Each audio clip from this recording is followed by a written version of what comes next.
सफलता तो सभी को अच्छी लगती है और सफलता के सर्वोच्च स्थान पर पहुंचना, ये बात बहुत ही अनोखी होती है। हमारे साथ इस फीलिंग को बयां करने के लिए, इस एहसास को बयां करने के लिए है आकांक्षा सिंह जी, जिन्होंने रैंक 1 हासिल की है वेस्ट बंगाल सिविल सर्विस 2019 की परीक्षा में। Welcome Akanksha to Study IQ. Thank you Study IQ team, मुझे ये प्लेटफॉर्म देने के लिए। It's my pleasure to be a part of this year. Akanksha, we are extremely glad to have you. शुरुआत में इसी से करना चाहूंगी। हम अक्सर पूछते हैं कि आपने इस एग्जामिनेशन को क्लियर किया है, सिविल सर्विसेज को क्लियर किया है, किस तरीके से फीलिंग है। बट जैसे अभी हमने कहा, सफलता के सर्वोच्च शिखर पर पहुंचना यानी कि रैंक 1 हासिल करना, ये कैसी फीलिंग है? मैम, मैं एक्सप्रेस नहीं कर पा रही हूँ। मुझे फिलहाल खुद भी सिंक इन नहीं हुआ है कि मैं रैंक 1 हूँ। मुझे लगा था कि मेरा निकल जाएगा क्योंकि काफी मेहनत की थी, काफी साल से मेहनत की थी, बट ये नहीं पता था कि रैंक 1 आएगा। अच्छी फीलिंग है मैम, बट मुझे लगता है कि इसके साथ साथ रिस्पॉन्सिबिलिटीज भी काफी आ जाती हैं। क्योंकि जिस चीज के लिए मुझे चुना गया है, स्पेशली सबसे ज्यादा मार्क्स देकर, तो आई होप कि मैं उस पद के काबिल बन सकूं और अपना दायित्व पूरा कर सकूं। We are very sure Akanksha that जिस मोटिव के साथ आप आई हैं इस सर्विसेज में, उस सर्विस, उस मोटिव को आप पूरा करेंगे and you will give your best that you can the society.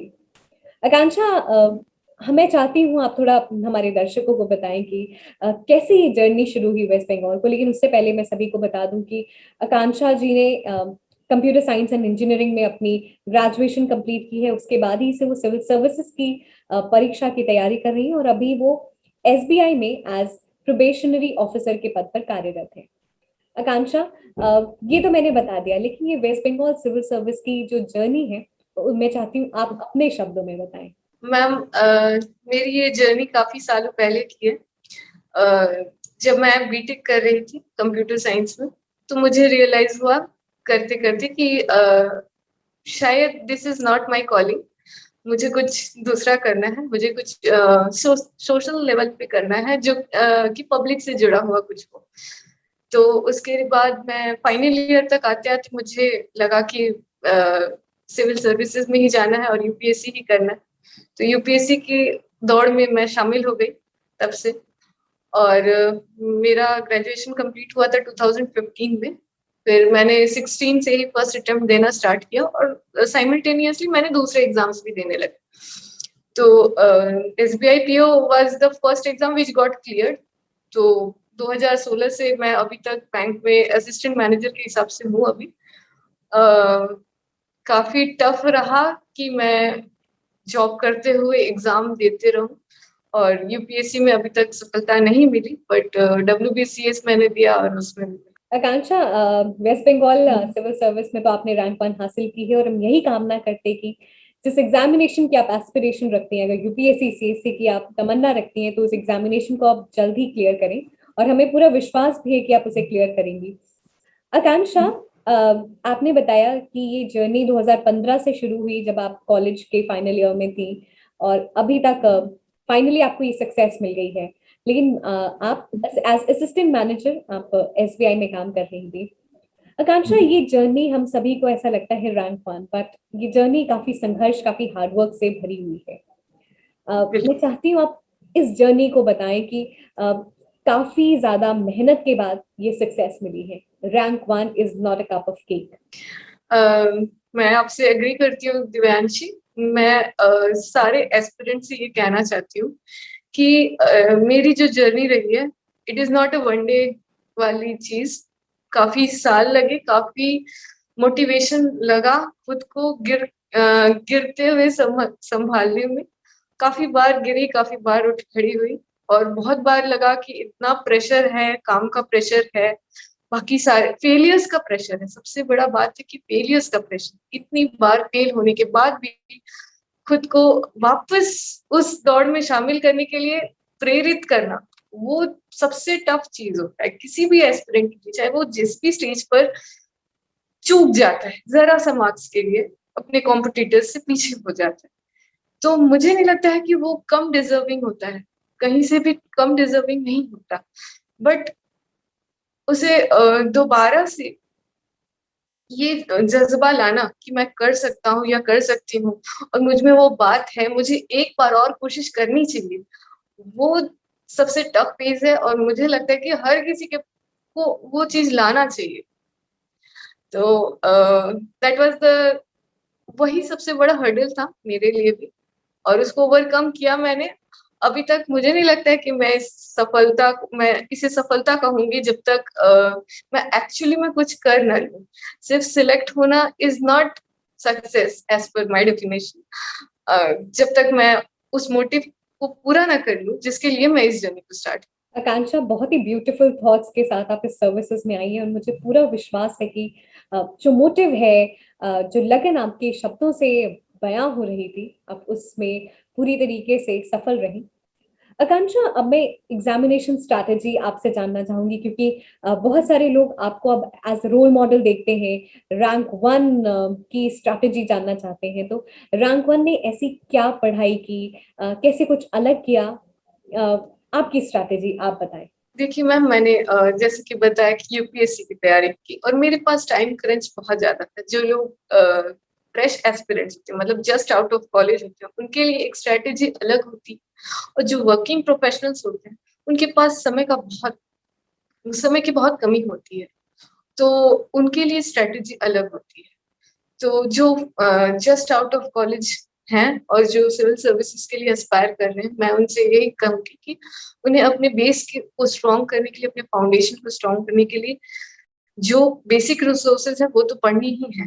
जैसे स्टैटिक के लिए हो गया हिस्ट्री, मॉडर्न हिस्ट्री के लिए स्पेक्ट्रम, लक्ष्मीकांत पॉलिटी के लिए, ज्योग्राफी के लिए एनसीईआरटी। ये सारी बेसिक चीजें तो उन्हें करनी ही है। इसके साथ साथ उन्हें करंट अफेयर्स के साथ डायनामिक तरीके से प्रिपरेशन को बढ़ाना है, प्लस टेस्ट सीरीज भी सॉल्व करते जाना है, क्योंकि वो हमें बताता जाता है कि हम कितने पानी में हैं, हमें और हमारी कमियां कहाँ हैं। तो ये हो गए उनके लिए जिनके पास थोड़ा वक्त है, वो अच्छे से एनालाइज कर सकते हैं कि उन्हें क्या क्या करना चाहिए, कौन कौन से उनके स्ट्रेंथ है, कौन कौन से उनके वीकनेस है, कहाँ पे काम करें। तो और जो वर्किंग प्रोफेशनल है, उनके पास सिंस टाइम के लिमिटेड है, तो मैं उनसे ये कहना चाहूंगी कि जो लिमिटेड समय है उसमें वो अपने फाउंडेशन के लिए जो बेसिक बुक्स है वो तो पढ़ते ही हैं, साथ ही साथ टाइम मैनेज करने के लिए वो लोग अपने ऑफिस आवर्स से या अपने जो मी टाइम वाले आवर्स हैं उनमें से थोड़ा समय निकाल कर current affairs and test series जरूर से करें, जरूर। करंट अफेयर्स और टेस्ट सीरीज आपका बेसिक थंब रूल है, इसको जरूर फॉलो करें, क्योंकि तभी आप इस एग्जामिनेशन में सफलता पा सकते हैं जब आपको आपकी गलतियां पता हो और उस गलतियों पे आप काम करने के लिए डेडिकेटेडली तैयार हो। आकांक्षा, मैं इस West Bengal civil service examination के पैटर्न के बारे में जानना चाहूंगी। इसका पैटर्न थोड़ा अलग होता है यूपीएससी से और अलग स्टेट सर्विस से। इनके जो मेंस होते हैं, जो जनरल स्टडीज के पेपर होते हैं, वो भी ऑब्जेक्टिव इन नेचर होते हैं, खाली लैंग्वेज पेपर और आपका ऑप्शनल डिस्क्रिप्टिव होता है। ऑब्जेक्टिव और सब्जेक्टिव, इन दोनों ही पेपर्स को कैसे तैयार करना है? मैम, मेरा जो स्ट्रेटेजी रहा था, मैंने पहले से ही वेस्ट WBCS में भी मैंने ये सोच के रखा था कि मेंस के हिसाब से मैं प्रिपेयर करूं, क्योंकि मेंस के हिसाब से प्रिपेयर करने से प्रीलिम्स निकल जाता है इस एग्जाम का। इस एग्जाम की खूबसूरती यही है कि प्रीलिम्स के लिए फिर अलग से मेहनत नहीं करनी होती है। तो मेंस की स्ट्रेटेजी मेरी यही थी कि जो इंग्लिश एंड हिंदी, मेरा हिंदी था लैंग्वेज, तो वो दोनों सब्जेक्ट मैंने काफी तैयार कर लिया। न्यूज़पेपर पढ़ने से और बाकी सारे मटेरियल से हमें काफी फॉलो पॉइंट्स मिल जाते हैं, जो कि हम अच्छे एसेस में लिख सकते हैं, या हमारी सोच, हमारी अभिव्यक्ति में काफी इम्प्रूवमेंट आ जाती है अगर हम थोड़ा करंट ओरिएंटेड चीज से लिखते हैं। जैसे कि मैंने एक ऐसे लिखा था टेररिज्म के ऊपर, तो उसमें काफी कुछ मैंने ऐड कर दिया जो कि शायद मेरे ऐसे को एनरिच किया। और जो ऑब्जेक्टिव पेपर्स थे मैम, उसमें ये स्ट्रेटेजी रही थी मेरी कि जो जैसे फर्स्ट पेपर होता है हिस्ट्री, ज्योग्राफी वगैरह, वो सब रहते हैं, तो उसमें वेस्ट बंगाल से रिलेटेड स्पेसिफिक बहुत क्वेश्चंस आते हैं। उसमें इंडियन हिस्ट्री तो आता ही है, और ज्योग्राफी भी आता ही है। स्पेसिफिकली वेस्ट बंगाल की हिस्ट्री एंड ज्योग्राफी को फोकस किया जाता है, जिसको मैं समझती हूँ कि क्लास 9th 10th के स्कूल के बोर्ड के बुक्स को पढ़ने से ज्यादा उसके बारे में नॉलेज गेन किया जा सकता है और ज्यादा अच्छे से प्रिपेयर किया जा सकता है। सेकंड पेपर होता है पॉलिटी एंड इकोनॉमी वाला, तो वो थोड़ा करंट से है, और लक्ष्मीकांत एज अ बाइबल वो तो पढ़ के जाना होता है इसमें। सॉरी। इकोनॉमी के लिए मैम करंट से रिलेटेड जो बजट आ रहा है, स्टेट का भी जो बजट है, मैं कहूंगी रिकमेंड करूंगी कि वो भी देख के जाए कि कहाँ किस चीज को कितना मिल रहा है। और फिर एक पेपर है मैम साइंस एंड टेक्नोलॉजी के लिए, तो उसके लिए भी मैं कहूंगी कि क्लास 6 से लेके 12th तक की कुछ कुछ चीजें पढ़नी ही है। 12th में फिजिक्स केमिस्ट्री नहीं, बट बायो की बुक्स जरूर पढ़ें 11th 12th की। और उसके बाद होते हैं maths and reasoning, which is the most scoring one. अगर आप उसमें कम टाइम में जितना सॉल्व कर ले रहे हो, आपको बहुत अच्छा मार्क्स आएगा, and that will give you an edge. आपका रैंक डिसाइडर हो जाता है वो। तो बहुत हाई फाई मैथ्स नहीं है। मैं चाहूंगी कि ह्यूमैनिटीज के भी स्टूडेंट्स उसी तरह से इस पेपर को अटेम्प्ट करें जिस तरह से इंजीनियरिंग बैकग्राउंड के लोग करते हैं। तो मैथ्स 10th तक का ही होगा, बट स्पीड लाना है और एक्यूरेसी लानी है, तो इसके लिए प्रैक्टिस ही सबसे ज्यादा जरूरी चीज। आकांक्षा, अभी आपने मेंशन किया कि जिस तरीके से आपने एसे अटेम्प्ट किया वो सबसे अलग था। हाँ आपने एसे में अपना एक एसेंस दिया, अपने एक्सपीरियंस से एक आकांक्षा इफेक्ट हम कह सकें तो आपने उसको डाला था। वो आकांक्षा इफेक्ट क्या है और किस तरीके से लोग अपनी इंडिविजुअलिटी को अपने एसे में रिफ्लेक्ट कर सकते हैं? मैम, मुझे लगता है कि जब हम लोग छोटे होते हैं, स्कूल कॉलेज में जब हमें इम्प्रॉम्प्टू एसेज एंड या फिर कुछ भी लिखने के लिए दिया जाता है, तो उस समय हमारे अंदर एक क्रिएटिविटी जागती है कि हम कितना अलग लिख सकते हैं या कितना डिफरेंट वे से एक्सप्रेस कर सकते हैं जो हम कहना चाहते हैं। तो वो चीज शायद मेरे केस में काफी काम कर गया, क्योंकि मुझे लिटरेचर के प्रति थोड़ा सा रुझान है। तो वो चीज था, जिसकी वजह से वोकेबुलरी एंड ग्रामर काफी सही हो जाता है। और करंट पढ़ते पढ़ते हमें मटेरियल मिल जाता है कि हम क्या लिखेंगे तो हमारा खूबसूरत लगेगा, हमारे से पढ़ने वाले को थोड़ा हटके लगेगा, तो वो ज्यादा मार्क्स देगा। आकांक्षा, ये जो प्रश्न मैं आपसे पूछने जा रही हूँ वो उन एस्पिरेंट्स के लिए है जो West Bengal civil service college में ही प्रिपेयर कर रहे हैं इस एग्जामिनेशन के लिए, या फिर जस्ट फ्रेशर्स हैं। वेस्ट बंगाल सिविल सर्विस का जो सिलेबस है वो काफी वेल डिफाइंड है। किस तरीके से करंट अगर करंट इवेंट्स प्रिपेयर करने उसके लिए न्यूज़पेपर कितना इंपॉर्टेंट है, और किस तरीके के क्वेश्चंस सॉल्व करने हैं, प्रैक्टिस करने हैं, किस लेवल तक के? जी, करंट अफेयर्स के लिए न्यूज़पेपर का रोल मुझे नहीं लगता कि कोई और चीज उसकी भरपाई कर सकती है। न्यूज़पेपर तो हमें पढ़ना ही है। आसपास के हमारे इवेंट्स जो हैं वो कहीं ना कहीं हमारे स्टैटिक के क्वेश्चन में भी रिफ्लेक्ट होता है। सपोज कि इलेक्शन चल रहा है किसी स्टेट में, तो वहां पर जो क्वेश्चन स्टैटिक भी पूछे जाएंगे वो भी आर्टिकल्स रिलेटेड टू इलेक्शन ही पूछे जाते हैं generally. I am not saying कि दूसरी चीजों पे नहीं पढ़ना है, बट उससे रिलेटेड करने से हमारे लिए थोड़ा इजी हो जाता है, एस्पिरेंट्स के लिए थोड़ा इजी हो जाता है कि हम किस डायरेक्शन में मूव करें। तो करंट के साथ साथ एक्चुअली करंट अफेयर्स कोई एक स्पेसिफिक चीज नहीं है, उसके पीछे उसके ज्योग्राफी से भी रिलेटेड हो सकते हैं क्वेश्चंस, हिस्ट्री से भी हो सकते हैं, पॉलिटिक्स से भी, दूसरी सारी चीजों से हो सकते हैं। तो हमें दोनों को बैलेंस करते हुए चलना है। हमें अगर कुछ करंट में दिखता है तो उसका स्टैटिक भी पढ़ना है और उसी डेप्थ में पढ़ना है। तो जितना ज्यादा हम वेल प्रिपेयर्ड रहेंगे हमें उतना एज मिलता जाएगा। आकांक्षा, ये तो हमने रिटन पोर्शन की बात कर ली। आपका इंटरव्यू एक्सपीरियंस कैसा था and how did you tackle, क्योंकि बहुत लोग इंक्विजिटिव होते हैं ये जानने के लिए कि रैंक 1 ने कैसे अपना इंटरव्यू दिया और शायद कुछ अलग सा हो। मैम, इस बार जो इंटरव्यू था वो कोविड की वजह से ऑनलाइन कंडक्ट किया गया था, तो काफी छोटा सा इंटरव्यू हुआ, 15-20 मिनट का ही, जिसमें मुझे ज्यादातर मेरे प्रोफाइल बेस्ड क्वेश्चन पूछे गए। सिंस मैं बैंक से हूँ तो मुझे बैंकिंग से रिलेटेड कुछ क्वेश्चंस पूछे गए, प्लस जो करंट इवेंट्स, जैसा कि मैंने कहा कि न्यूज़पेपर पढ़ना जरूरी होता है, क्योंकि इंटरव्यू में भी questions they will frame on the current events only. तो उस वक्त जो पंचायत के इलेक्शन चलने वाले थे, इस बारे में डिस्कस हो रही थी, तो उन लोगों ने ओवरऑल उसी डायरेक्शन में रखा। आकांक्षा, कई बार ऐसे होता है कि जो एस्पिरेंट्स होते हैं, अगर वो एक दो क्वेश्चन नहीं आए तो ऑल्दो उसे अच्छे से वो टैकल कर लेते कि sorry sir, they do not know और they will come to know about it. लेकिन कई बार लगातार अगर आप क्वेश्चंस नहीं आते हैं तो एक डिमोटिवेशन सा होता है, तो क्या एक नेगेटिव इम्प्रेशन पड़ता है बोर्ड के ऊपर? दिव्यांशी, मुझे लगता है कि मैंने भी काफी बार सॉरी सर बोला ही होगा, मुझे याद तो नहीं है, बट काफी सारे क्वेश्चंस में मुझे लगता है कि जो फैक्चुअल पूछे गए थे मुझे नहीं आता था। तो अगर मैं इससे पोलाइटली कह रही हूँ, तो मुझे नहीं लगता है कि इंटरव्यू बोर्ड को ये देखना है कि मैं कितना फैक्चुअल चीजों को याद रख सकती हूँ, मुझे नहीं लगता है। दे विल अंडरस्टैंड कि हाँ, it is human to forget, even if you know, maybe आप नर्वस हैं इसलिए आप नहीं बता पा रहे हैं at this point of time, but overall आपकी पर्सनैलिटी कैसी है उसके ऊपर ही मार्क्स। आकांक्षा, ये आपका सेकेंड अटेम्प्ट था।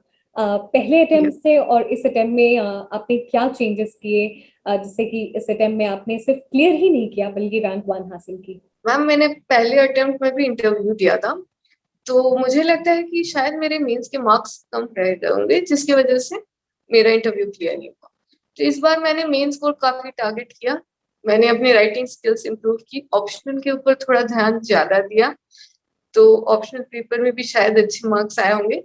और सिंस ये एग्जाम, इस एग्जाम में हमें एमसीक्यू प्रिपेयर करके जाने होते हैं, ऑब्जेक्टिव क्वेश्चंस, तो मैंने इस बार पिछली बार के कंपैरिजन में ज्यादा अच्छे से ऑब्जेक्टिव पेपर्स को भी जो एमसीक्यू बेस्ड है उनको भी मैंने प्रिपेयर किया।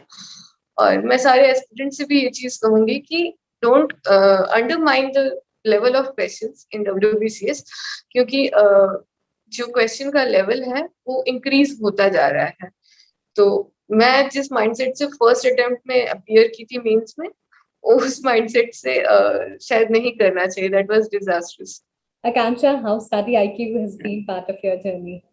मैं स्टडी आईक्यू से हमेशा ही इंटरव्यू के लिए भी देखती आई थी। वीडियो क्लिप्स में चलते चलते, सिंस मेरे पास टाइम बहुत कम होता था, मैं बस में, ट्रेन में, ऑटो में जस्ट वो 10 मिनट 15 मिनट का क्लिप कान में लगाकर सुनते सुनते जाती थी। तो मुझे लगता था कि हाँ, मैं पढ़ाई की रेस में अभी भी हूँ, मैं टच में हूँ, मैं बाहर नहीं निकल रही हूँ उससे।